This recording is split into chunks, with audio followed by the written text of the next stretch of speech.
ये बंदा जो ठानता है वो करके दिखाता है। अरे कैसे भूल गए आप, ये बंदा जो कहता है वो करके दिखाता है। और तूने कहा था तेरी औकात क्या है, ले देख आज मुझे तेरा पूरा शहर जानता है। नमस्कार, मैं दीपक कुमार सोनी आप सबका दीपक जी एस एकेडमी में बहुत बहुत स्वागत करता हूं। दोस्तों, जिस प्रकार से हम लोग मॉडर्न हिस्ट्री की श्रृंखला को लेकर चल रहे हैं, उसी प्रकार से हम लोग बिहार सीरीज की श्रृंखला को लेकर चल रहे हैं, झारखंड सीरीज की श्रृंखला को लेकर चल रहे हैं और सभी के प्लेलिस्ट का लिंक डिस्क्रिप्शन में डाला गया है। आप जाकर वहां देख सकते हैं और बहुत अच्छा से उसका प्रिपरेशन कर सकते हैं, है ना। वीडियो के शुरुआत में आप लोग सोचते होंगे कि शायरी क्यों दिया जाता है, तो एक तरह से यह आप लोगों को कनेक्ट करने के लिए किया जाता है दोस्तों, ताकि सिर्फ पढ़ाई पढ़ाई पढ़ाई इसमें ही ना जीवन बीत जाए थोड़ा सा कुछ मनोरंजन भी होना चाहिए। बस मनोरंजन के स्थिति को देखते हुए शायरी दिया जाता है, इसके अलावा और कोई मतलब नहीं होता है शायरियों का, है ना। हम लोग पढ़ाई कर रहे हैं, अपने लक्ष्य को प्राप्त करने के लिए अग्रसर है। और आज उसी कड़ी में बिहार सीरीज की श्रृंखला में दोस्तों हम लोग झारखंड सीरीज की श्रृंखला में हम लोग जो साहित्य की शुरुआत किया था, हम लोगों ने झारखंड साहित्य की शुरुआत की थी, जिसमें पहला था जनजातीय साहित्य, दूसरा था खोरठा आपका ये सदानी साहित्य और तीसरा था आपका हिंदी साहित्य। तो जिसमें से हम लोगों ने जनजातीय साहित्य पढ़ लिया, वो कल के क्लास में अपलोड हो गया। ठीक है, आज हम लोग पढ़ेंगे दोस्तों सदानी साहित्य के बारे में। झारखंड में जो गैर जनजातीय लोग थे उनके साहित्य के बारे में पढ़ेंगे कि गैर जनजातीय लोगों का साहित्य किस प्रकार से था, जिनमें खोरठा है, नागपुरी है, कुरमाली है, पंचपरगनिया है, ये इत्यादि भाषाओं में साहित्य लिखे गए, इसके बारे में जानेंगे। मैं फिर से बता दूं कि ये नोट्स बनाए गए हैं विभिन्न परीक्षा में पूछे गए क्वेश्चंस बैंक को देख करके, और ढंग से इस नोट्स को बनाया गया है, इस चीज़ को पढ़ाया गया है।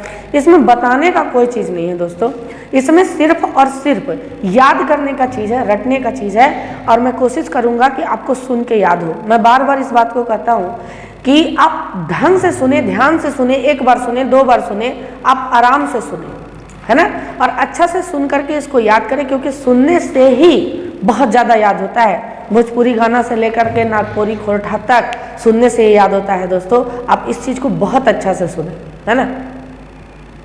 और लास्ट में मैं आपको नागपुरी के कुछ सिंगरों के बारे में बताऊंगा जो बेचारे दबे हुए रह गए। चूँकि साहित्य हम पढ़ रहे हैं, जो बेचारे दबे हुए रह गए, लेकिन उनकी कलाएं भगवान करे वाह, बॉलीवुड के सिंगरों को टक्कर देंगी उनकी कलाएं, वैसी कला है उनकी। मैं कुछ सिंगरों के बारे में चर्चा करूंगा, आप अंत तक वीडियो में बने रहें। आइए आज जानते हैं हम लोग सदानी साहित्य के बारे में दोस्तों।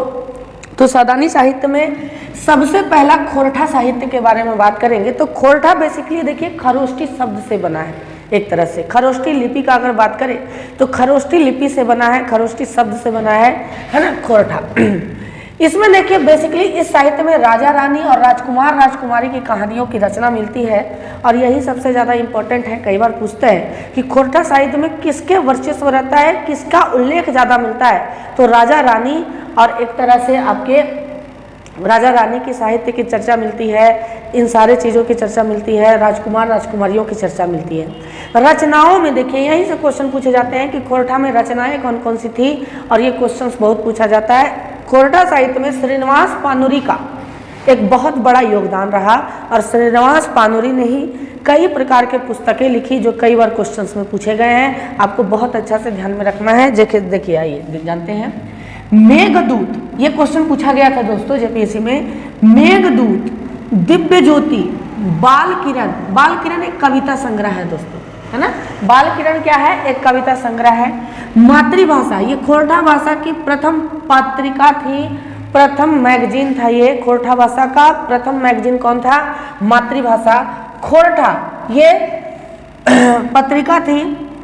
इन सभी की रचना श्रीनिवास पानुरी ने की है। आपको बेहतरीन तरीके से याद रखना है कि खोरठा भाषा की प्रथम पत्रिका जारी करने का श्रेय किनको जाता है, श्रीनिवास पानुरी को जाता है दोस्तों। उसके बाद पुटुस फूल, ये एक प्रकार का कहानी संग्रह है जो गजाधर महतो ने लिखा था।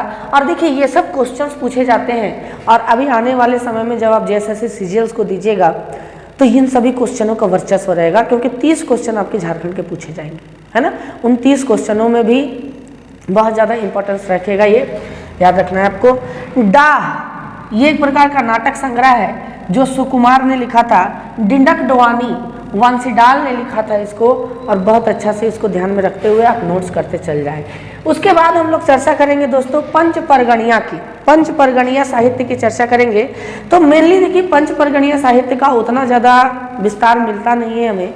तो पंच परगणिया साहित्य में एक व्यक्ति के इर्द गिर्द पूरा ये साहित्य घूमता है, और उस व्यक्ति का नाम है विनोदिया कवि या विनोद कवि के नाम से जाना जाता है। इन्होंने ही आरंभ किया और इन्होंने ही पुस्तकें वगैरह लिखे पंच परगणिया में, है ना, पंच परगणिया साहित्य के लिए, है ना। इनको आरंभकर्ता कहते हैं पंच परगणिया साहित्य का, है ना। पंच परगणिया के कवि सोबरन ने पंच परगणिया के कबीरपंथी धारा को प्रोत्साहित किया। यानी पंच परगणिया में कबीरपंथी धारा को प्रोत्साहित करने का श्रेय किनको जाता है? सोबरन को जाता है। छोटानागपुर लाल मंजरी ये पंच परगणिया साहित्य का एक महत्वपूर्ण बुक है। छोटानागपुर लाल मंजरी विनोद कवि के द्वारा ही लिखा गया था दोस्तों। अगर बात करें नागपुरी साहित्य का, तो नागपुरी साहित्य का देखिए, नागपुरी के बारे में ही चर्चा करेंगे हम लोग। नागपुरी का लिखित साहित्य अत्यंत समृद्ध है। नागपुरी का जो लिखित साहित्य है दोस्तों वो अत्यंत समृद्ध है, और बहुत ज़्यादा समृद्धि इसमें है क्योंकि नागपुरी भाषा को आप जानते हैं कि नागपुरी भाषा का एक तरह पहुँच विदेशों तक हो गया। क्यों हो गया पहुँच विदेशों तक? देखिए मैंने फर्स्ट में जब बताया था आपको कि आपको मैं कुछ सिंगरों के नाम बताऊंगा तो उन सिंगरों का नाम बताने का समय आ गया दोस्तों। जैसे देखिए खोरठा भाषा के सिंगर है सतीश दास, है ना। ये किसी पहचान के मोहताज नहीं है। चल गे गंगिया डुबकी लगाए वो जैसे गाना को इन्होंने गाया, जो एक तरह से खोरठा भाषा की बहुत बेहतरीन गाने जाने जाते हैं। मनोज देहाती का अगर आप नाम जानते होंगे तो बेचारे आज कितने गुर्बत में हैं ये आप जानते हैं दोस्तों, है ना।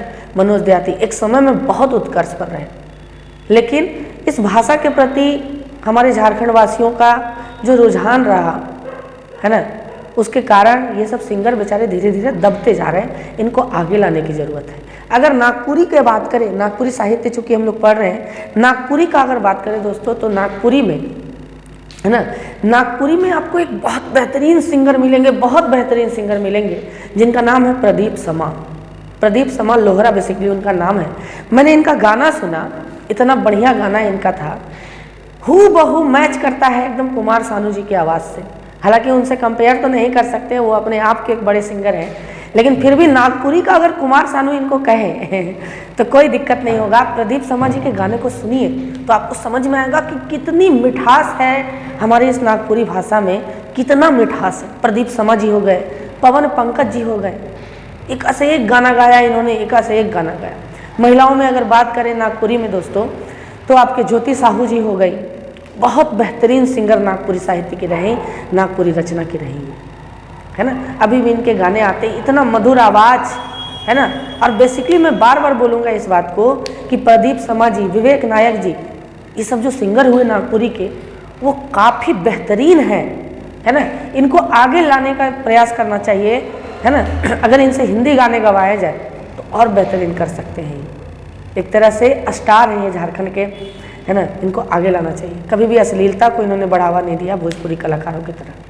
बेहतरीन गाना एकदम परिवार के साथ सुनने वाले, आप जाकर सुने प्रदीप समा जी को, विवेक नायक जी को, पवन पंकज जी को, ज्योति साहू जी को। ये सबको सुनिएगा तो आपका दिमाग ही खराब हो जाएगा। वाह, झारखंड में ऐसे हीरे छुपे हुए हैं, बताइए। और हम लोग सुनते हैं भोजपुरी गाना, है ना, जिसमें अश्लीलता भरी पड़ी। समझिए इस बात को, है ना। आइए जानते हैं नागपुरी साहित्य के बारे में। तो नागपुरी का लिखित साहित्य अत्यंत समृद्ध है और इस भाषा को बहुत बढ़ावा भी मिला। आपके झारखंड से लेकर के अन्य विदेशों तक भी इसको बढ़ावा मिला दोस्तों। इसमें प्रथम व्याकरण की रचना नोट्स ऑन दी गवारी डायलेक्ट ऑफ लोहरदगा एंड छोटनागपुरी को लिखा गया था। इसकी रचनाओं की बात करें तो कई बार ये क्वेश्चन पूछे जाते हैं कि नाग वंशावली किसने लिखा, तो बेनीराम महता ने, है ना। बेनीराम महता ने लिखा।